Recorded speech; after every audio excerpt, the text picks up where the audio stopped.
Hello everyone, आज हम समझेंगे आई एम इंट्रोडक्शंस को। सो आई एम इंट्रोडक्शंस में हम लोग देखेंगे कि आई एम एग्जैक्टली होता क्या है और ये कैसे काम करता है।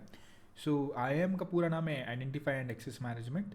इसका मेन काम ये है कि ए के जितने भी रिसोर्सेज हैं उन सबको कंट्रोल करना। आई एम जो है एक सेंट्रल सर्विस है ए की, जो कि सारे रिसोर्सेज को आपस में कनेक्ट रखती है। तो इसको कनेक्ट रखने के लिए इसके तीन मेजर कंपोनेंट्स है: यूजर्स, ग्रुप एंड रूल्स। इनको हम डिटेल में समझेंगे आगे। एक जो पहली और बहुत ही इम्पोर्टेंट बात है कि जब भी हम ए अकाउंट सेटअप करते हैं तो वो एक रूट अकाउंट के साथ सेटअप होता है, यानी कि वो एक ईमेल आईडी के साथ सेटअप होता है। सो वो एक क्रेडेंशियल ऐसे होते हैं कि आप उसे प्रोडक्शन में, वर्क में, प्रैक्टिस में कभी भी यूज़ नहीं करते हैं। वो केवल ज़रूरी होता है वन टाइम जब हम पहली बार ए पे साइन अप करते हैं, और उसके बाद एक इनिशियल सेटअप हम ए में करते हैं, और उसके बाद उन क्रेडेंशियल्स को लॉकआउट रखते हैं ताकि वो किसी भी तरह से एक्सेस ना हो पाए और कोई भी उसको एक्सेस ना करे फॉर द सिक्योरिटी पर्पज़। इस बारे में हम डिस्कस आगे करेंगे कि ऐसा क्यों। जो आई की सर्विस है बेसिकली वो हर तरह की ए की सर्विसेज कनेक्टेड रहती है, और एक यूज़र किस सर्विस को किस तरह से एक्सेस कर सकता है उन उन पॉलिसीज़ को आई एम यूज़र जो है कंट्रोल करता है। आई एम जो बेसिकली सर्विस है वो कंट्रोल करती है। सो जितनी भी तरह के कंट्रोल वाली पॉलिसीज़ हैं ये एक फॉर्मेट में लिखी होती है, जैसन फॉर्मेट में। यानी कि एक आई एम सर्विस है, उस सर्विस ने एक जैसन में एक फॉर्मेट लिखा कि एक्स यूज़र EC2 इंस्टेंसेस को केवल रिबूट कर सकता है, उसके अलावा और कोई टास्क नहीं कर सकता। तो ये जो पूरा प्रोसेस कहलाया, तो इसके जो मेजर कंपोनेंट्स हैं जिसमें पहला आई एम यूज़र हो गया, जो कि एक बेसिकली एक्स यूज़र हो गया, और वो यूज़र किसी सर्विस को कंट्रोल नहीं कर पा रहा, तो ये पॉलिसी लिखने का जो तरीका है वो जेसन फॉर्मेट में होता है। इसका जब हम प्रैक्टिकल करेंगे तब आपको एक आइडिया लग जाएगा कि क्या होता है। बाकी आप गूगल करें और जेसन के बारे में पढ़ें अगर आपको कोई आइडिया नहीं है इसके बारे में तो। वैसे ए जो है वो ऑप्शन देता है आपको कि आप पॉलिसीज़ को यूज़र इंटरफेस के ज़रिए भी जनरेट कर सकते हैं। सो आप उसके बारे में भी पढ़ सकते हैं। अब आई को थोड़ा सा और डिटेल में समझते हैं कि जो तीन मेजर कंपोनेंट्स है वो होते क्या और ये कैसे काम करते हैं। तो सबसे पहले बात करता है यूज़र की। यूज़र को ऐसे समझिए कि एक ये फिजिकल पर्सन है, जैसे कि पर्सन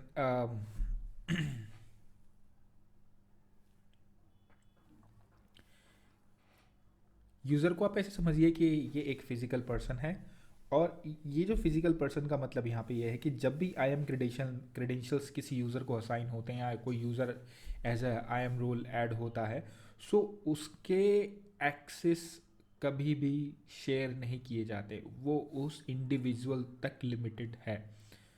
समझ पा रहे हैं आप? जैसे आपके लिए एक आई एम यूज़र बना, तो आप कभी भी अपने क्रेडेंशियल्स को किसी और के साथ शेयर नहीं करोगे। ये केवल और केवल आपके लिए है। आप किन सर्विसेज को एक्सेस कर सकते हो, किन को मॉडिफाई कर सकते हो, और किन रिसोर्सेज को डिलीट कर सकते हो, ये सारे के सारे पॉलिसीज़ जो हैं वो उस यूज़र को असाइंड है। इसीलिए अगर आपकी क्रेडेंशियल कोई और यूज़ कर सकता है तो दैट मीन्स वो आपके बिहाफ पे वो कुछ भी चेंजेस कर सकता है AWS अकाउंट में। सो मेक श्योर कि आप कभी भी अपने क्रेडेंशियल्स को किसी के भी साथ शेयर ना करें यूज़र में। और जिस भी यूज़र को आप क्रेडेंशियल्स दे जो भी यूज़र आप ऐड कर रहे हैं क्रेडेंशियल्स के लिए, उसे भी आप ये रिकमेंड कीजिए कि never use credentials with somebody else. ये हमेशा यूज़र स्पेसिफिक होते हैं। इसमें एक सेकेंड टर्म से आती है ग्रुप्स की। अब थोड़ा सा ग्रुप्स को समझते हैं। सपोज़ कीजिए कि आपने एक यूज़र बनाया और उसका काम है केवल कोड को पुश करना EC2 इंस्टेंस तक। सो उसके लिए हो सकता है कि 3 से 4 AWS की सर्विसेज की ज़रूरत पड़ती हो। तो अब आप हर बार एक यूज़र बना रहे हो, उसको अलग से हर बार पॉलिसीज़ लिख रहे हैं। तो ऐसा करने की बजाय आपने क्या किया कि सारी पॉलिसीज़ लिखी और एक ग्रुप बना दिया, और वो पॉलिसीज़ उस ग्रुप को असाइन कर दी। अब क्या करना है कि आप एक नया यूज़र बनाते हो, उसको कोई भी आप परमिशन मत दीजिए, केवल उस ग्रुप के अंदर जाके उसको ऐड कर दीजिए। तो ऐसा करने से क्या होगा कि उस यूज़र के ऊपर वो सारी पॉलिसीज़ अप्लाई हो जाएंगी जो उस बेसिकली ग्रुप को हमने असाइन करी है। तो ऐसा कब काम में आता है? सपोज़ कीजिए आपके पास ऑफिस में 10 डेवलपर हैं जिनको डेवलपमेंट के रिसोर्सेज की एक्सेस चाहिए, 5 सेल्स की टीम है जिनको SCS या और मार्केटिंग सर्विसेज रिलेटेड जो कंपोनेंट्स आपने डिज़ाइन किए उसके एक्सेस चाहिए। कोई डेवॉप्स की टीम है जो कि प्रॉपर ऑडिट का काम देख रही है आपके रिसोर्सेज का, तो उनके क्रेडेंशियल्स एक्सेस बिल्कुल अलग अलग होंगे। तो इस तरह से आप डिफरेंट डिफरेंट ग्रुप्स बना सकते हैं, उसमें डिफरेंट डिफरेंट लोगों को ऐड कर सकते हैं, basically that completely separate by the group of peoples. जो थर्ड कंपोनेंट है मीन्स रोल। सो ये रोल बेसिकली क्या है कि is nothing else than just application specific policy. मैंने कुछ रोल्स लिखे, उस रोल्स में मैंने लिखा कि EC2 इंस्टेंस को मैं क्रिएट कर सकता हूँ, ऐड कर सकता हूँ, डिलीट कर सकता हूँ। मैक्सिमम केसेस पे AWS ने ऑलरेडी बहुत सारी पॉलिसीज़ है जो लिख रखी है और इसको हम मैनेज्ड पॉलिसीज़ भी कहते हैं। तो ये मैनेज्ड पॉलिसीज़ में पहले से लिखा होता है कि आप किन किन रिसोर्सेज को जो है कंट्रोल कर सकते हैं। So, जब भी आप कभी यूज़र बनाते हो और आप चाहते हैं कि वो स्पेसिफिक सर्विस उस यूज़र को मैं दे दूँ ताकि वो उसको कंट्रोल कर पाए, तो यहाँ से हम क्विकली उस रोल को उस यूज़र को असाइन कर देंगे और वो यूज़र उस रोल को एक्सेस कर पाएगा। कंफ्यूज मत होना, ज़्यादा समझ में नहीं आता, जब हम प्रैक्टिकल करेंगे सब क्लियर हो जाएगा। IAM बेसिकली एक ग्लोबल सर्विस होती है। ग्लोबल मतलब किसी भी रीजन में आप काम कर रहे हो तो उसके लिए अलग अलग यूज़र नहीं बनाने होते। वन टाइम एक आपने यूज़र बनाया और वो AWS के सारे क्रेडेंशियल्स, AWS के सारे रिसोर्सेज को उस क्रेडेंशियल्स की मदद से एक्सेस कर सकता है और मैनेज कर सकता है। बेसिकली ये कि ये सेंट्रल सर्विस होती है जो कि AWS के सारे सर्विसेज को मैनेज करती है। जितनी भी पॉलिसीज़ लिखी जाती हैं AWS के अंदर आई एम यूज़र्स के लिए, सो वो सारी पॉलिसीज़ जैसन फॉर्मेट में होती है। आप चाहें तो यूज़र इंटरफेस की भी मदद ले सकते हैं। AWS ने एक पॉलिसी जनरेटर का ऑप्शन दे रखा है जहाँ पे आप जाके खुद पॉलिसीज़ जनरेट कर सकते हैं। अकाउंट्स IAM एक्सेस को सिक्योर करने के लिए एक ऑथेंटिकेशन सिस्टम होता है, MFA, मल्टी फैक्टर ऑथेंटिकेशन। सो इसका बेनिफिट ये होता है कि जब भी आप किसी यूज़र को देते हैं तो उस यूज़र को सिक्योर रखने के लिए ताकि कोई भी उसके क्रेडेंशियल इन हाउ अगर कॉम्प्रोमाइज़ भी होते हैं तो उसको अकाउंट को एक्सेस ना कर पाएँ, तो MFA ऑथेंटिकेशन उसके ऊपर अप्लाई हो जाता है। AWS बहुत सारी मैनेज्ड पॉलिसी भी देता है IAM यूज़र के लिए ताकि वो क्विकली सारी सर्विसेज जो उसको लगता है स्पेसिफिक यूज़र को देनी चाहिए वो क्विकली और ईजिली अटैच कर सके। IAM पॉलिसीज़ जब भी हम किसी यूज़र के लिए डिज़ाइन करते हैं या कोई भी हम यूज़र ऐड करते हैं AWS में, तो हम लोग एक प्रिंसिपल को फॉलो करते हैं जिसका नाम है लीस्ट प्रिविलेज प्रिंसिपल्स। सो इसमें क्या होता है कि उस यूज़र को उतने ही एक्सेस दो जितने में उसका काम हो जाए, उसकी बस केवल ज़रूरत हो। ज़रूरत से ज़्यादा रिसोर्सेज कभी भी मत दीजिए, अदरवाइज़ उससे हमेशा लॉस ही रहता है। अकाउंट्स में किसी भी तरह के मेल फंक्शन एरर आ सकते हैं, उसकी गलती की वजह से इंफ्रा डिलीट हो सकती है, बहुत सारे सिनेरियोज ऐसे हो सकते हैं। सो जितनी उसकी जिम्मेदारी है केवल आप उसे उतने ही क्रेडेंशियल दीजिए। इस सिस्टम को कहते हैं लीस्ट प्रिविलेज प्रिंसिपल्स। कई बार इंटरव्यू में भी पूछ लेते हैं कि लीस्ट प्रिविलेज प्रिंसिपल्स कॉन्सेप्ट क्या होता है IAM के अंदर।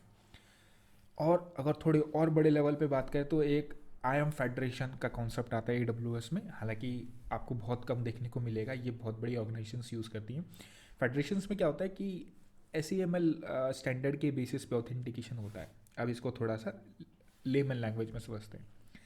सपोज आपके पास बहुत सारे यूज़र्स का ऑथेंटिकेशन डेटा पहले से ही है, आपके पास 5000 लोग हैं जो ऑलरेडी इनके यूज़र नेम पासवर्ड आपने बना के रख रखे हैं। अब आप चाहते हैं कि मैं IAM यूज़र नहीं बनाना चाहता सबके लिए सेपरेट, मैंने पहले से ही पॉलिसीज़ और यूज़र पहले ही बना के रख रखे, बस समहाउ मेरे को एक ऑप्शन मिल जाए कि इस क्रेडेंशियल की मदद से ही वो AWS के अपने अपने अकाउंट एक्सेस कर पाएँ।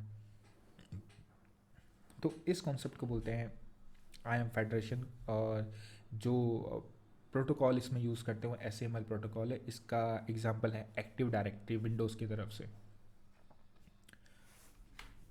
सो कुछ छोटे छोटे से रूल्स हैं जो हमें याद रखने हैं जब भी हम कभी भी IAM यूज़र्स के साथ काम करते हैं। तो सो IAM रोल जो है वो एप्लीकेशन बेसिस पर ही बनते हैं और आप कोशिश कीजिएगा कि जब भी आप कोई पॉलिसी लिखें तो उसमें मल्टीपल एप्लीकेशन स्ट्रक्चर को डिप्लॉय ना करें, make it individual. IAM user is like a physical person, और आप जब भी किसी IAM यूज़र को बनाते हैं तो उस यूज़र को लिस्ट प्रिविलेज देंगे ताकि जो रिसोर्सेज उसे मिले हैं वो केवल उन्हीं रिसोर्स पे ही काम कर पाए, और उसे लिमिट कीजिए कि वो केवल अपने ही क्रेडेंशियल्स को यूज़ करे, थर्ड पार्टी क्रेडेंशियल्स ना यूज़ करे, और ना ही अपने क्रेडेंशियल्स को किसी के साथ शेयर करे।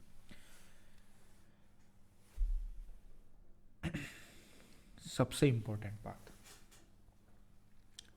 आई एम क्रेडेंशियल्स कभी भी कोड में कहीं भी मत लिखो, कभी भी। इससे एप्लीकेशन कॉम्प्रोमाइज़ होने के चांसेस मैक्सिमम होते हैं। और आप गूगल कर लो, लोगों के पता नहीं कितने पैसे डूब गए केवल इसी चक्कर में कि उन्होंने कोड के अंदर अपने आई एम क्रेडेंशियल्स लिख के छोड़ दिए। एक रेयान करके यूज़र था, उसने सोचा कि मैं मेरी वेबसाइट को जो है ओपन सोर्स करूँगा, लोगों को पता रहना चाहिए मैं कितना अच्छा काम करता हूँ वगैरह वगैरह। और उसने अपना कोड जब गेट पे पब्लिक किया तो 12 घंटे के अंदर अंदर उसका $6000 का बिल खड़ा हो गया, क्योंकि उसके अकाउंट से 600 से ज़्यादा जो है सर्वर्स रनिंग होने लग गए थे। और it's keep happening, so it took him time to just control everything. और इसके तरह के डिज़ास्टर होना बहुत कॉमन बात है अगर आप अपने क्रेडेंशियल्स को शेयर कर देते हैं तो। Consider is like major failure if अगर आपके क्रेडेंशियल कॉम्प्रोमाइज़ हो जाए तो।